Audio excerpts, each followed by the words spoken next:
Today we're going to practice 2 daily conversations to help you improve your fluency. Hello and welcome everyone, this is Minu at AngloLink. As we often use phrasal verbs in our daily conversations, I have included quite a few of these verbs for you in these 2 dialogues. Just to remind you, a phrasal verb is a verb that consists of 2 parts.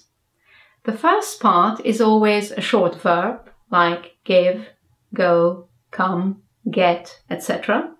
And the second part is a preposition like in, on, up, down, etc. Now, each phrasal verb usually has a non-phrasal synonym. For example, you can give up smoking or you can quit smoking. You can fill in a form or you can complete a form. So really, in terms of speaking, you don't need phrasal verbs to express yourself. However, as native speakers use them quite a lot in their daily conversations, you need to be familiar with them. Now, the best way to learn these phrasal verbs is in context, in dialogues, in conversation. Please don't waste your time memorizing phrasal verbs from a list. Now, in the 2 dialogues that we are going to practice, I have constructed each sentence first without a phrasal verb and then with a phrasal verb. And I'd like you to listen to and repeat both versions carefully several times until you have got a really good grasp of the meaning and the way we use these verbs. So, when you're ready, we can begin. Phrasal verbs in daily dialogues. Before we practice the dialogues, there are a few points I'd like to mention to you about phrasal verbs. First of all, some phrasal verbs have 2 different meanings. For example, take up means begin a new activity. For example, I took up horse riding last year. But it also means accept an offer or invitation. For example, she took up the job offer. Let's look at another phrasal verb with 2 meanings. Turn down. One meaning is reduce volume. Please turn down the radio. Another meaning is reject. She turned down our invitation. And one more example is turn up. One meaning is increase volume.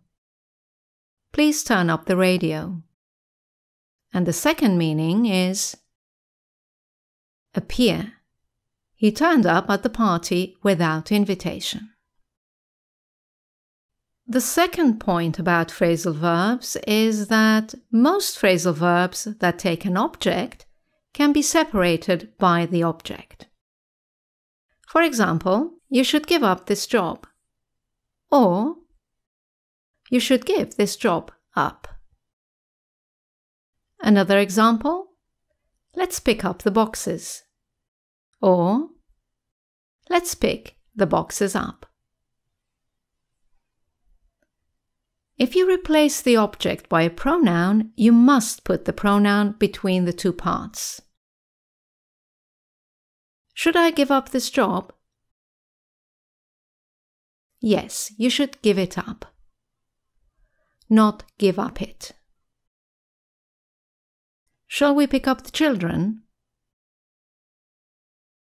Yes, let's pick them up, not pick up them. The third point I'd like to mention about phrasal verbs is that there are a few phrasal verbs that cannot be separated by the object. One example is come across. For example, I came across the book by chance. You cannot say, I came the book across by chance. Even if you use a pronoun, you must not separate the 2 parts.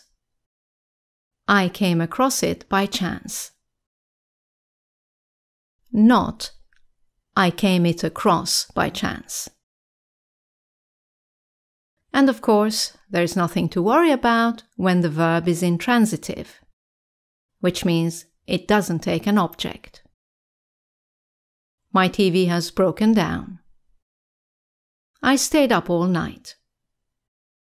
And the final point about phrasal verbs is that a few phrasal verbs take a second preposition.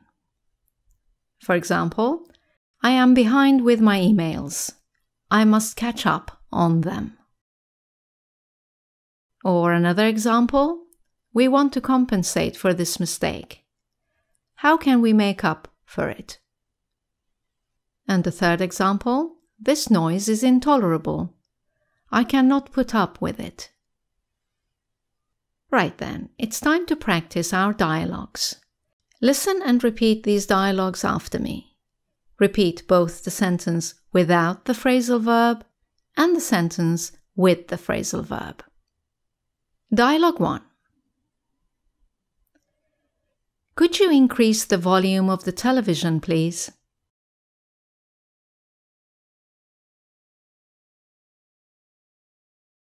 Could you turn up the television, please?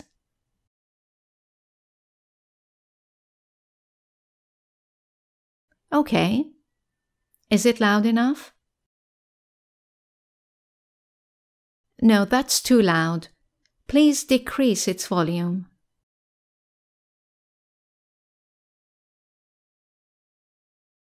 Please turn it down.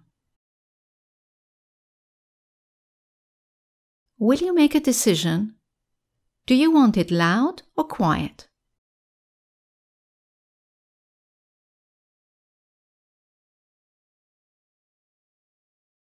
Will you make up your mind? Do you want it loud or quiet?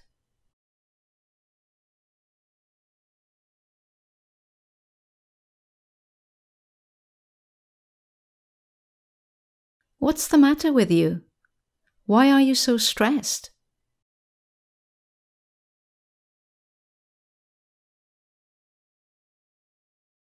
Why are you so wound up?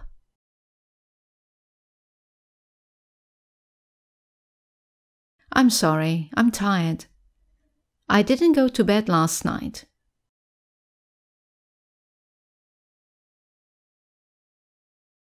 I stayed up last night.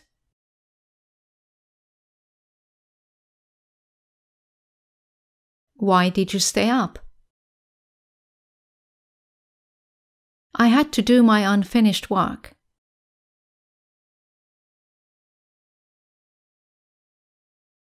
I had to catch up on my work.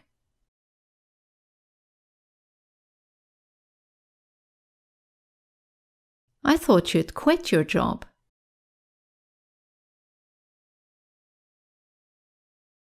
I thought you'd given up your job.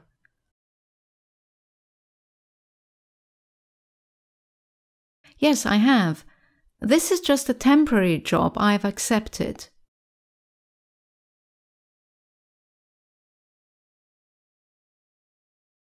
This is just a temporary job I've taken up.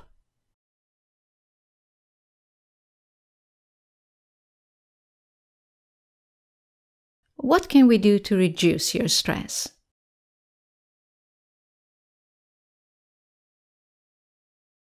What can we do to calm you down?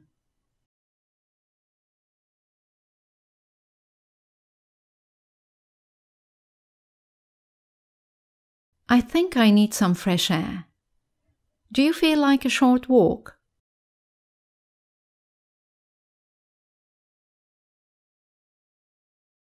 Are you up for a short walk?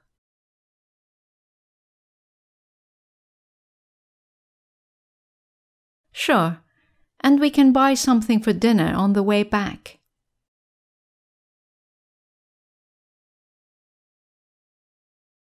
Sure, and we can pick up something for dinner on the way back.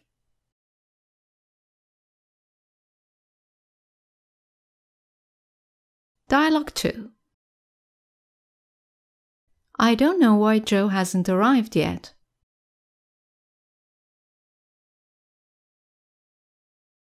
I don't know why Joe hasn't turned up yet.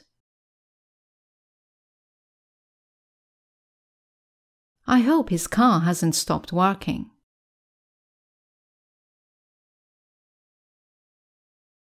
I hope his car hasn't broken down.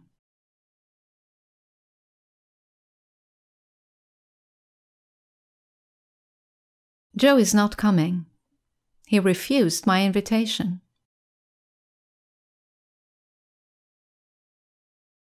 He turned down my invitation.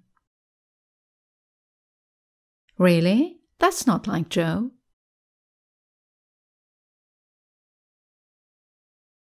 I know. He said his new job was occupying all his time.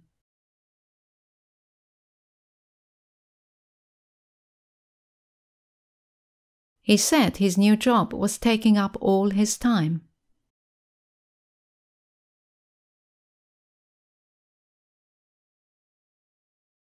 You seem a bit disappointed.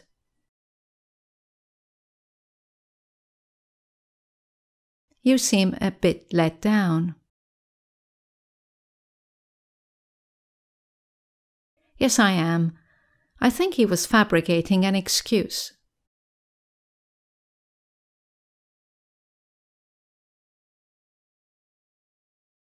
I think he was making up an excuse.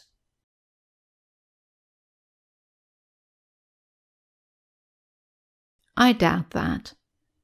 I'm sure he will compensate for it somehow. I'm sure he will make up for it somehow.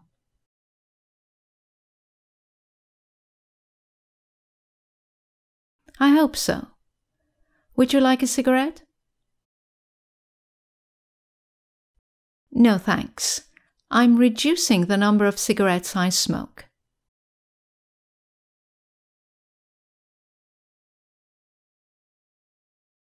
I'm cutting down on cigarettes.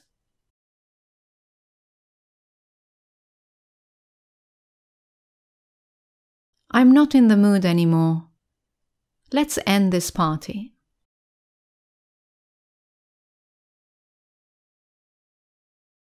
Let's wind down this party. Oh, come on, it's your birthday party. Please make yourself happy now.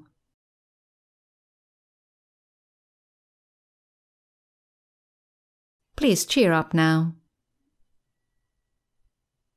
Right, that's the end of the dialogues. Let's now finish with a gap-filling exercise so you can see how many of these verbs you can remember.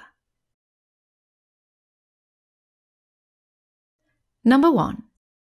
Is she still angry? No, she has now. She has calmed down now. Number 2. Smoking 2 years ago. I haven't touched a cigarette since then.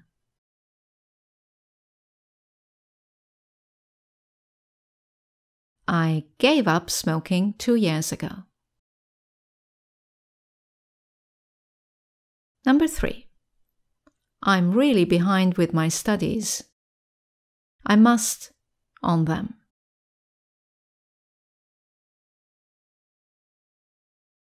I must catch up on them. Number 4. He drinks too much. He should really on alcohol. He should really cut down on alcohol. Number 5. The hotel was terrible. We were really by it.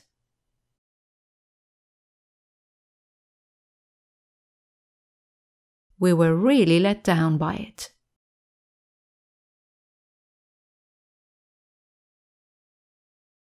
Number 6. Has he your offer? Yes, he has accepted it.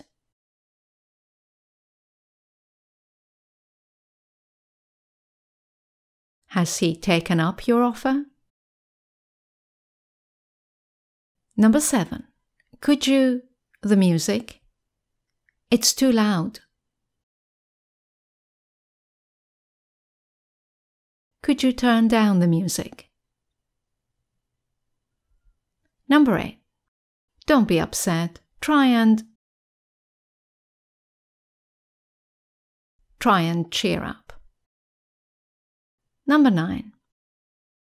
That was a very bad mistake. I don't know how to for it.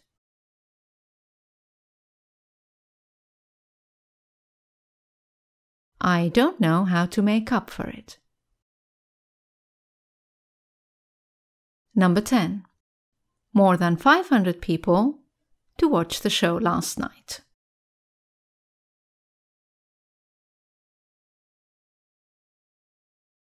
More than 500 people turned up to watch the show last night. Right, that's the end of this lesson. I hope you enjoyed it. As you know, you can now go to our website, anglolink.com, for more explanations and exercises. Thank you for watching. I look forward to seeing you in our next video. Bye now.